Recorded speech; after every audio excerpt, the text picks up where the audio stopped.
Oh, sorry guys, you caught me polishing my silverware.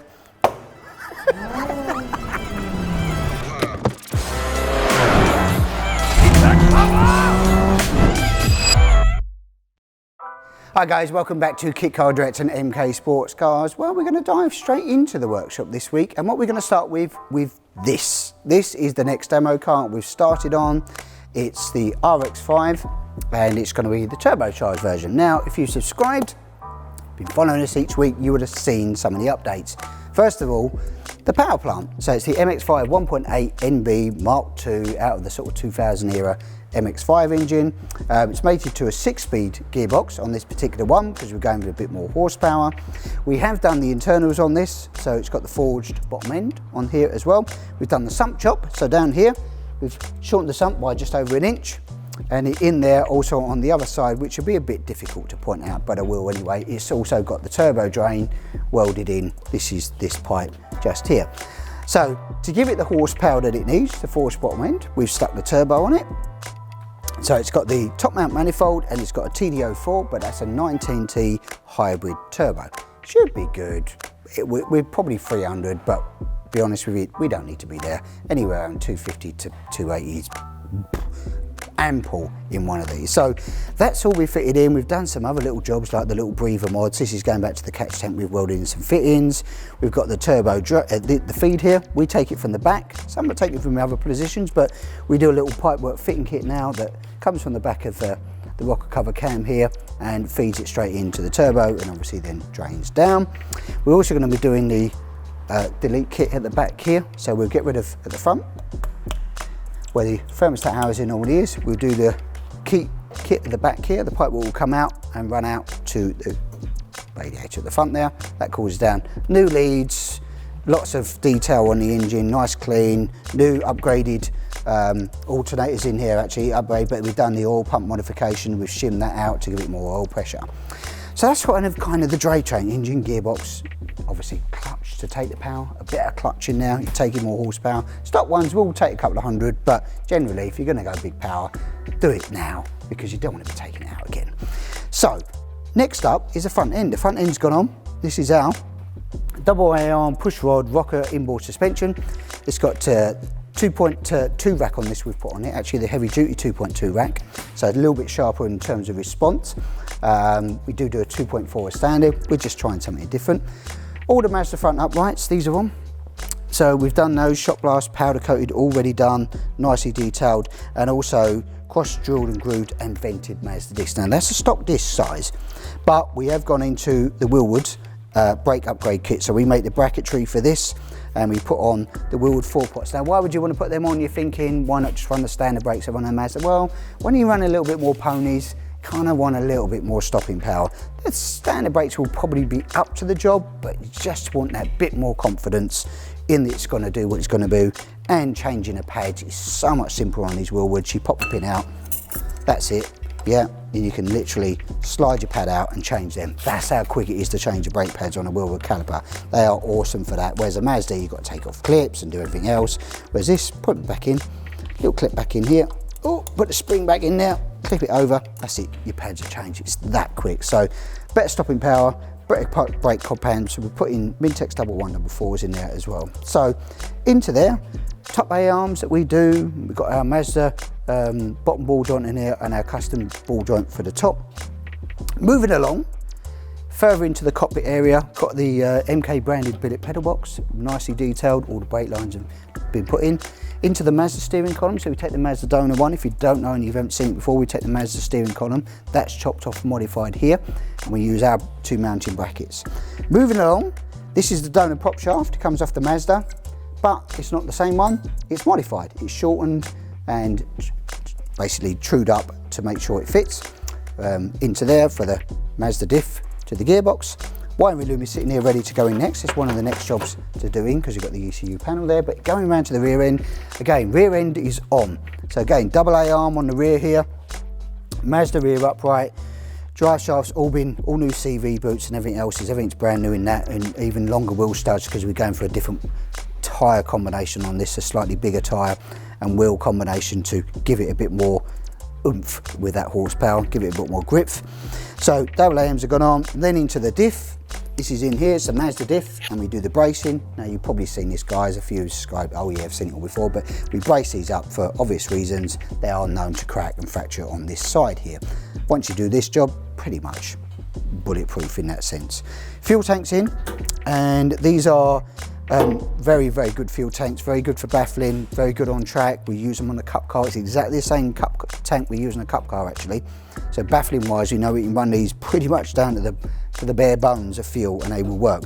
New way we mount the fuel tank, clamp them in. We've got these tie rods here with this bracketry. It really clamps it in nice and strong. It's a new one that we're just developing for this. That ain't going anywhere. It's got the swell pot on the bottom, so that works as well. And our go-to supplier, which is the Protect shocks on the front and the rear. Running a 250-pound spring on the rear and a 325 on the front. It's more of a road car, so it's a bit more softer, a bit more compliant. And if you're wondering what that is, sitting there, that comes off your Mazda donor.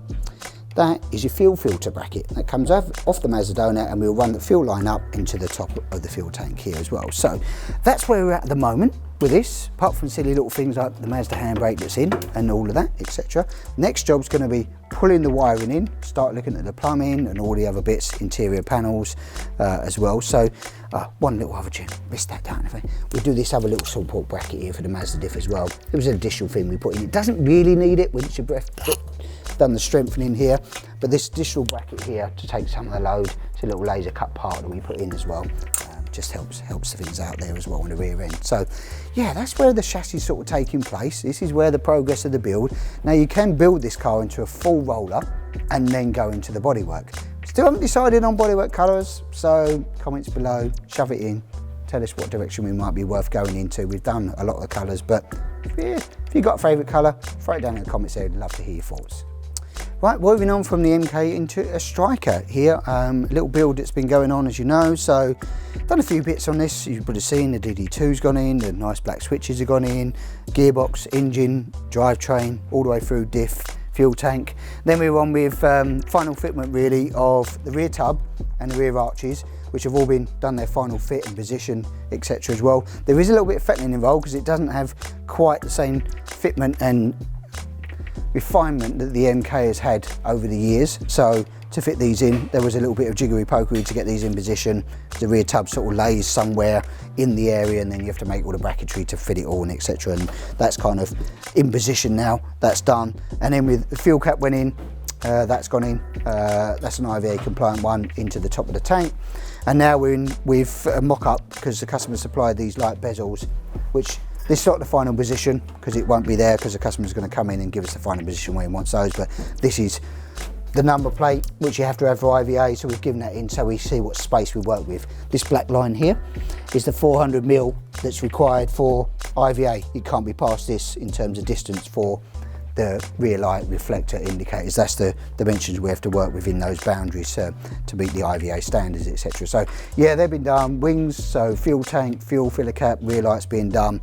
Front wings, wing stays have been modded out, and then we're just going in with final fitment on the front wings as well. They're going in and they will have an indicator which, ooh, where's he put those? Hiding. It's going to have a top mounted indicator that's probably on the vehicle or in his box. We have a top mounted indicator on these, which is going to go in here, and another dot indicator for the side light, etc.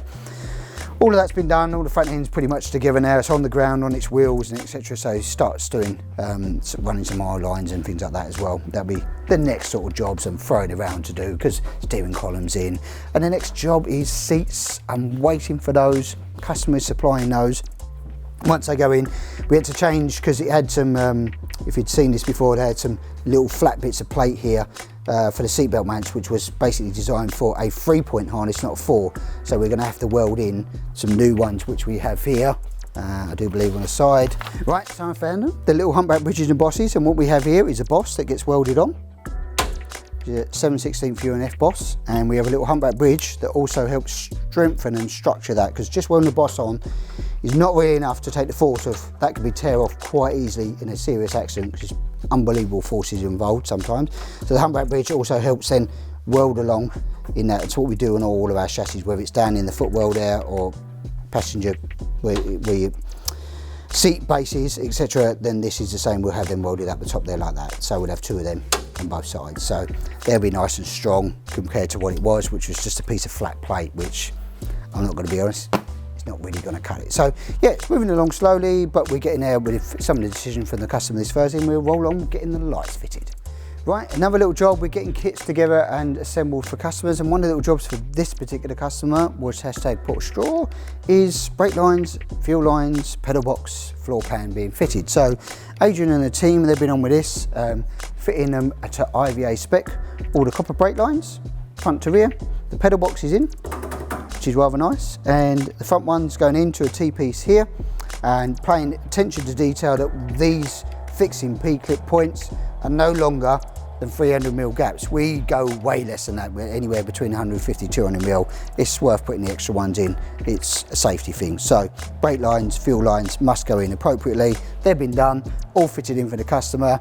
Floor pan's gone in. So what we do is when we're mocking up the chassis from the beginning, we drill and fit it all, and then we send it off for powder coat, and then we go in and do the final fit. So the guy's done the final fit, gets sealed in, bonded in and riveted in, and again, if you haven't seen before, we use a sealed closed head rivet on that as well. So this kit has been stamped, it's had its chassis number electronically put on here, and this car is now ready to go out. Now, if you're already in the queue, guys, and you want to know where you are because you've got a chassis on order, well, I'm going to put the queue up this week on that side.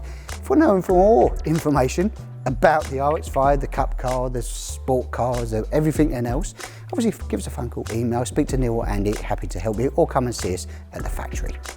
Right, well, another super busy workshop walk as always, and I just want to say a big thanks to everybody that turned up with the MX5 Owners Club Open Day here the other week. It's a great, fabulous event. The weather was great, some great cars. In fact, there was a MX5, which we've never seen before, with Lamborghini doors. How good is that? Next event, I think, is the 2nd of September. We've got an open day, and then we've got Brighton Track Day coming up as well. Cup Car Series, storming ahead. If you want to know more about that, look up on the 750 Motor Club. That's it for this week, guys. Like, share, subscribe. We will catch you next week.